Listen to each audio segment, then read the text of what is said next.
Thomas Watson, the former CEO of IBM, once said, "Would you like me to give you a formula for success? It's quite simple, really. Double your rate of failure." You're thinking that failure is the enemy of success, but it isn't at all. You can be discouraged by failure, or you can learn from it. So go ahead and make mistakes.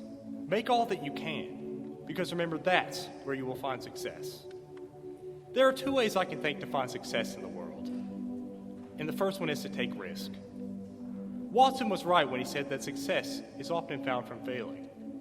Unless you plan to happen upon extreme luck by winning the lottery or something like that, you're going to have to go out into the world and make something of yourselves, right? Have a plan.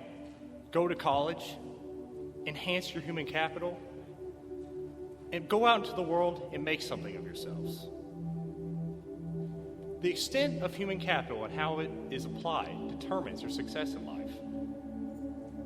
And when you go out into the working world, I really hate to be depressing, most of us will fail, and we will fail miserably. But it is how you deal with that failure that will determine your success. The worst thing you can do is accept it. Do not accept it. The only thing you should be accepting is that failure is natural and that you're becoming better through that process. I'd like to share some stories about failure, and you can tell me if these people accepted their failure or if they learned from their mistakes to better themselves. Bill Gates. We all knew he dropped out of Harvard to start Microsoft, and the rest was history, but it really wasn't. What most people don't know about Gates is a company called Traffic Data. It took raw data from roadway traffic to hand it to software engineers to design better applications. It was a complete failure with no sales, and it was embarrassing for Gates.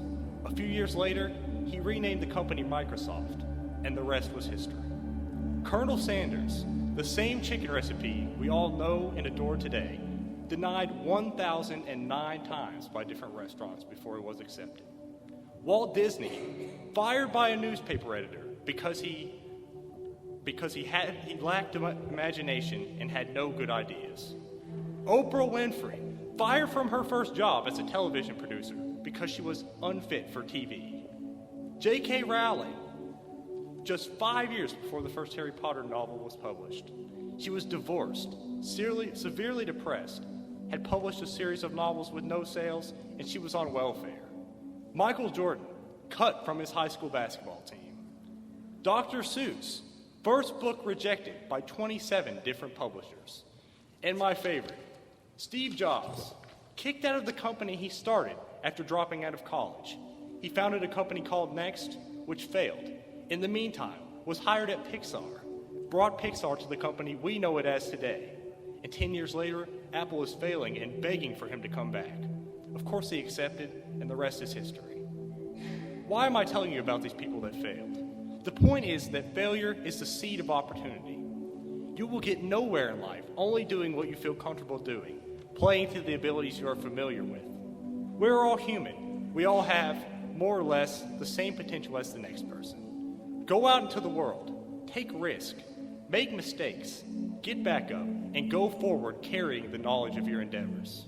T.S. Eliot once said, "Only those who will risk going too far can possibly find out how far one can go."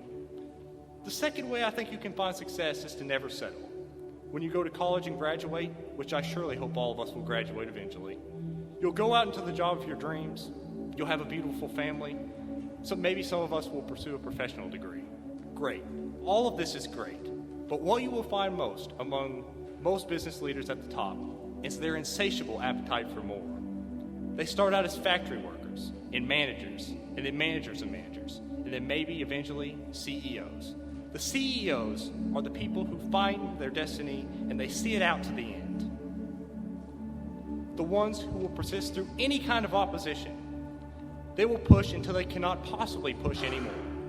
This is not to be confused with greed. I think the willingness to never settle is you wanting to see your potential out to the end. I'd like to give you two short examples of people who I believe never settle. Jen Fields, who is the current president of McDonald's, oversees 14,000 restaurants and hundreds of thousands of employees. Where was she in 1978? A fry cook at the same restaurant where she now sits at the top. Can you imagine that? Literally working from the absolute ground floor of a company to becoming its most esteemed staff member. How did she get there? Because she never settled, and she had the desire to reach her true potential. Everyone knows I like Donald Trump, but most people don't know why. In the 60s, he entered into real estate with his father, and they were a big success. They made millions every year on various projects in Brooklyn. In 1971, he went against his father's wishes and moved to Manhattan. Why?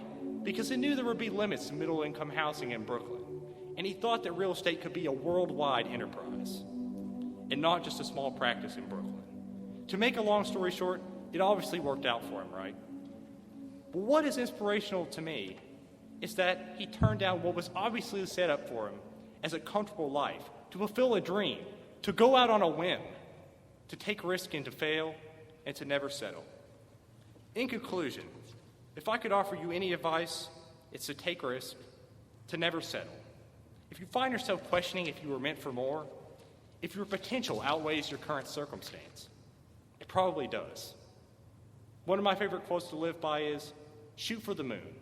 Even if you miss, at least you'll land among the stars. Thank you.